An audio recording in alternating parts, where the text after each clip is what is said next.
மாலை நேர செய்திகள். முதலில் தலைப்புச் செய்திகள். ரணிலின் மேடையில் பிள்ளையானால் கடுமையாக விமர்சிக்கப்பட்ட சாணக்கியன். வெளிநாடொன்றில் இலங்கையர்களுக்கான வேலைவாய்ப்பு. வெளியான மகிழ்ச்சி தகவல். இஸ்ரேல் தாக்குதல்.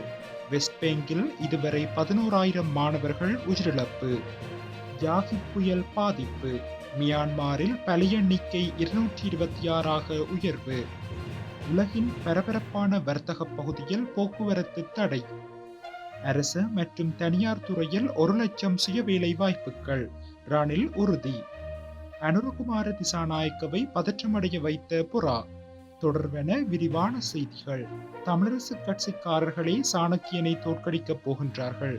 அவரை தோற்கடிக்க வேண்டிய பொறுப்பு தனது தமிழ் மக்கள் விடுதலை புலிகள் கட்சிக்கு இல்லை என இராஜாங்க அமைச்சர் பிள்ளையான் தெரிவித்துள்ளார். மட்டக்களப்பு பாளையடிவட்டையில் ஜனாதிபதி வேட்பாளர் ரணில் விக்ரமசிங்கவுக்கு ஆதரவாக இடம்பெற்ற தேர்தல் பரப்புரை கூட்டத்தின் போதே அவர் மேற்கண்டவாறு குறிப்பிட்டுள்ளார். இந்த நாட்டில் பிரச்சனைகள் வந்தபோது, நாடு பற்றியறிந்த போது அதை கண்டு பயந்து ஓடிய தலைவர்கள் மீண்டும் ஒருமுறை வந்தால் இந்த நாடு என்னவாகும்? தலைவர்கள் என்றால் சவால்கள் வருகின்ற போது அதனை பொறுப்பேற்றுக் கொள்ள வேண்டும். அதை இந்த ரணில் விக்ரமசிங்க மாத்திரம்தான் செய்தார் என்றும் பிள்ளையான் சுட்டிக்காட்டியுள்ளார். இஸ்ரேலில் ஹோட்டல் துறையில் பணியாற்றுவதற்காக இலங்கையில் இருந்து பணியாளர்களை அனுப்பும் ஒப்பந்தம் கைச்சாத்திடப்பட்டுள்ளதாக தெரிவிக்கப்பட்டுள்ளது. குறித்த விடயத்தை இலங்கை வெளிநாட்டு வேலைவாய்ப்பு பணியகம் தெரிவித்துள்ளது. இதன் அடிப்படையில் ஹோட்டல் துறையில் NVQ தரம் 3 சான்றிதழ் பெற்ற இளைஞர்களுக்கு இதற்கான வாய்ப்பு கிடைக்கும் என குறிப்பிடப்பட்டுள்ளது. அத்தோடு இஸ்ரேலில் விவசாயத்துறையில் 2,252 இலங்கை இளைஞர்களுக்கு வேலைவாய்ப்பு வழங்கப்பட்டுள்ளதாக அண்மையில் தகவல் வெளியாகியிருந்தது. இஸ்ரேல் அரசுக்கும் இலங்கை அரசுக்கும் இடையிலான புரிந்துணர்வு ஒப்பந்தத்தின்படி இந்த வேலைவாய்ப்பு வழங்கப்பட்டதாக தெரிவிக்கப்பட்டிருந்தமை குறிப்பிடத்தக்கது. இஸ்ரேலிய தாக்குதல்களில் காசா பகுதி மற்றும் ஆக்கிரமிக்கப்பட்ட வெஸ்ட் பேங்கில் இதுவரை 11,000க்கும் மேற்பட்ட மாணவர்கள் உயிரிழந்துள்ளதாக பலஸ்தீன கல்வி அமைச்சகம் தெரிவித்துள்ளது. போர் தொடங்கியதில் இருந்து தற்போது வரை காசா மீதான இஸ்ரேலின் போரில் 41,252 பேர் கொல்லப்பட்டுள்ளனர். 95,497 பேர் காயமடைந்துள்ளனர். ஹமாஸ் தலைமையிலான தாக்குதல்களில் கொல்லப்பட்டவர்களின் எண்ணிக்கை 1,139ஆக உள்ளது. அதே நேரம் 200க்கும் மேற்பட்டோர் சிறைபிடிக்கப்பட்டுள்ளதாகவும் தெரிவிக்கப்பட்டுள்ளது. இந்நிலையில் கடந்த அக்டோபர் 7 இதுவரை காசா பகுதி மற்றும் ஆக்கிரமிக்கப்பட்ட வெஸ்ட் பேங்கில் 11,001 மாணவர்கள் கொல்லப்பட்டதாகவும் 17,772 பேர் காயமடைந்ததாகவும் பலஸ்தீன கல்வி அமைச்சகம் தெரிவித்துள்ளது. காசாவில் உள்ள மக்கள் ஒரு நாளைக்கு சராசரியாக ஒருவேளை உணவை மாத்திரம் பெற்றுக்கொள்வதாகவும் காசாவுக்கு செல்லும் உதவிகளை இஸ்ரேல் தடுப்பதாகவும் தகவல்கள் வெளியாகியுள்ளது. பலஸ்தீனத்தின் பொருளாதாரம் வீழ்ச்சியின் விளிம்பில் உள்ள நிலையில் குறிப்பாக ஆக்கிரமிக்கப்பட்ட வெஸ்ட் பேங்கில் வேலையின்மை அதிகரித்து வருவதால் சில தொழிலாளர்கள் பிழைப்புக்காக விவசாயத்தை மேற்கொண்டு வருவதாக குறிப்பிடப்பட்டுள்ளது.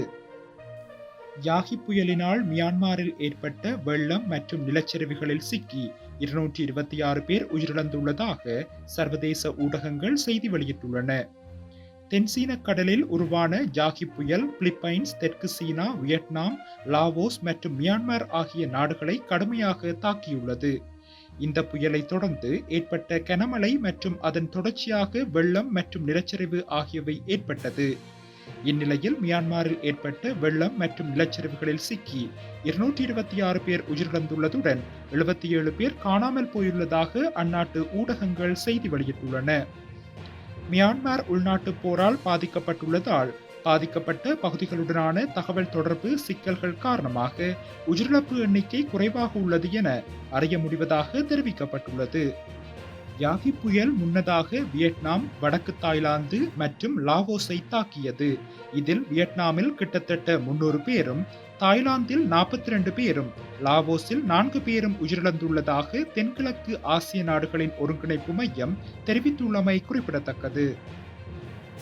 லண்டனின் ஆக்ஸ்போர்ட் தெருவின் ஒரு பகுதியில் போக்குவரத்தை தடை செய்ய உள்ளதாக தெரிவிக்கப்பட்டுள்ளது. குறித்த தகவலை நகர மேஜர் சாதிக் கான் தெரிவித்துள்ளார். இந்த ஆக்ஸ்போர்ட் தெரு உலகின் பரபரப்பான வர்த்தக பகுதிகளில் ஒன்றாகும். இதன் மூலம் வர்த்தகர்கள், குடியிருப்பாளர்கள், தொழிலாளர்கள் மற்றும் சுற்றுலா பயணிகளின் அனுபவத்தை மேம்படுத்த முடியும் எனவும் அவர் தெரிவித்துள்ளார். மேலும் குறித்த ஆக்ஸ்போர்ட் தெருவை அன்றாடம் சுமார் 1/2 மில்லியன் மக்கள் பயன்படுத்துகின்றனர். இத்திட்டத்திற்கு சுமார் 150 மில்லியன் பவுண்ட் செலவாகும் என எதிர்பார்க்கப்படுகின்றது. கஷ்டப்பட்டு அடைந்த வெற்றியை பாதுகாக்கும் வகையில் எதிர்வரும் செப்டம்பர் 21ஆம் திகதி எரிவாயு சிலிண்டருக்காக வாக்களிக்குமாறு ஜனாதிபதி ரணில் விக்ரமசிங்க மக்களிடம் கோரியுள்ளார். அரசு ஏற்கனவே நடைமுறைப்படுத்திய வேலை திட்டத்திற்கே சர்வதேச நாணய நிதியத்தின் ஆதரவு இருக்கின்றது என்று தெரிவித்த ஜனாதிபதி, மக்களுக்கு பொய்யான வாக்குறுதிகளை வழங்கும் சஜித்துக்கோ அல்லது அனுரவுக்கோ நாட்டை முன்னேற்றுவதற்கான வேலை திட்டம் இல்லை என்றும் குறிப்பிட்டுள்ளார்.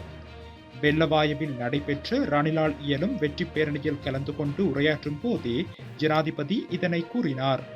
எதிர்வரும் ஜனாதிபதி தேர்தலில் ஜனாதிபதி ரணில் விக்ரமசிங்கவின் வெற்றியை உறுதிப்படுத்தும் வகையில் ஏற்பாடு செய்யப்பட்டிருந்த இந்த பேரணியில் பெருமளவான மக்கள் கலந்து கொண்டனர். இதில் உரையாற்றிய ஜனாதிபதி மேலும் கூறியதாவது, இந்த நாட்டின் இளைஞர்களுக்கு 4 வருடங்களாக வேலைவாய்ப்புகள் வழங்கப்படவில்லை. அடுத்த ஆண்டு அரச மற்றும் தனியார் துறையில் 1 லட்சம் சுய வேலைவாய்ப்புகளை உருவாக்குவோம். மேலும் 50,000 பேருக்கு அவர்கள் விருப்பமான தொழில் பயிற்சி நிறுவனத்தில் பயிற்சி பெற நிதியுதவி வழங்கப்படும். இதற்கு தொங்கு பாலத்தில் பயணத்தை முடிக்க வேண்டும். நாம் இன்னும் சிறிது தூரம் செல்ல வேண்டும். தொங்கு பாலம் கொஞ்சம் ஆடுகின்றது. செப்டம்பர் 21ஆம் திகதி மக்கள் தங்கள் கடமையை நிறைவேற்றினால் இந்த தொங்கு பாலத்தின் பயணத்தை வெற்றிகரமாக நிறைவு செய்ய முடியும். இன்று தொங்கு பாலத்தை கடக்கும் குழந்தையின் உரிமையை எடுக்க 2 பேர் தயாராகுகின்றார்கள். இருவரிடமும் எந்த திட்டமும் கிடையாது. எனவே நாட்டின் எதிர்காலத்தை அவர்களிடம் ஒப்படைக்க முடியாது. நாம் முன்னேற வேண்டுமானால் IMF ஆதரவுடன் முன்னேற வேண்டும். அரசு இதுவரை செயற்படுத்தி வரும் திட்டத்திற்குத்தான் அதன் ஆதரவு உள்ளது.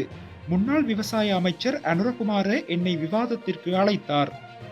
நான் அதற்கு தயார் என்று அறிவித்துள்ளேன். ஆனால் இன்னும் அழைப்பு வரவில்லை. இன்றும் நான் அதற்கு தயாராக இருக்கின்றேன். அவர்களால் ஏன் விவாதத்திற்கு வர முடியாது? அவர்களிடம் எந்த திட்டமும் இல்லை என்பதாலே பின்வாங்குகின்றனர். அனைத்தையும் இலவசமாக கொடுப்பது பற்றித்தான் சஜித் பேசுகின்றார்.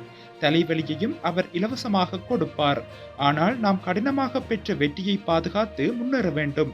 இதற்காக செப்டம்பர் 21ஆம் திகதி கேஸ் சிலிண்டருக்காக அனைவரும் வாக்களிக்குமாறு கேட்டுக்கொள்கின்றேன் என ஜனாதிபதி இதன்போது தெரிவித்துள்ளார். ஜனாதிபதி வேட்பாளர் அனுரகுமார திசாநாயக்க புறா ஒன்றின் மூலம் பதற்றமடைந்த சம்பவம் சம்மாந்துறையில் இடம்பெற்றுள்ளது.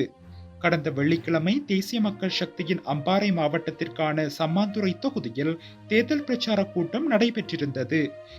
இதன்போது மக்கள் மத்தியில் ஜனாதிபதி வேட்பாளர் அனுரகுமார திசாநாயக்க உரையாற்றிக் கொண்டிருந்தார். அவர் உரையாற்றிக் கொண்டிருந்த சந்தர்ப்பத்தில் மேடையை அண்மித்த வானத்தில் இருந்து சிவப்பு நிற மின்னொளி பாய்ச்சப்பட்டு ஏதோ ஒரு மர்ம பொருள் நகர்ந்து வந்துள்ளது. இந்நிலையில் இக்கூட்டத்தில் பேசிக் கொண்டிருந்த தேசிய மக்கள் சக்தியின் தலைவரும் ஜனாதிபதி வேட்பாளருமான அனுரகுமார திசாநாயக்க உடனடியாக உஷாரடைந்துள்ளதுடன் தனது பாதுகாப்பு அதிகாரிகளின் ஆலோசனைக்கு அமைய மேடையில் இருந்து சிறிது நேரம் பாதுகாப்பிற்காக அவ்விடத்தில் இருந்து அகற்றப்பட்டார். கூட்டம் தொடர்ச்சியாக நடைபெற்று முடிவடைந்த பின்னர் சம்பவம் தொடர்பில் சம்மாந்துறை காவல்துறை நிலைய பொறுப்பதிகாரி KDS ஏலத்தின் வழிகாட்டுதலில் காவல் நிலைய பெருங்குற்ற பிரிவு பொறுப்பதிகாரி K சதீஸ்கர் தலைமையிலான காவல்துறை குழுவினர் விசாரணைகளை மேற்கொண்டிருந்தனர். இதன்போது கூட்டம் நடைபெற்ற பகுதியில் இருந்து LED லைட் பொருத்திய புறா பறந்து சென்றதை விசாரணை ஊடாக அறிந்ததுடன் அப்பகுதியில் புறா வளர்ப்பில் ஈடுபடும் 18 மற்றும் 19 வயது மதிக்கத்தக்க 2 இளைஞர்களை திங்கட்கிழமை கைது செய்து விசாரணை செய்தனர். இதன்போது கைதானவர்கள் சமூக ஊடகங்களில் காணொலியை பதிவு செய்வதற்காக இரவு வேளையில் புறாவின் காலில் ஒரு வகையான மின்குமிழினை பொருத்தி அதனை தினமும் பறக்க விடுவதாக தமது வாக்குமூலத்தில் தெரிவித்தனர். அத்துடன் கைதான இருவரையும் சம்மாந்துறை காவல்துறையினர் எச்சரிக்கை செய்து விடுதலை செய்ததுடன் சம்பவம் குறித்து மேலதிக விசாரணைகளை மேற்கொண்டும் வருகின்றனர்.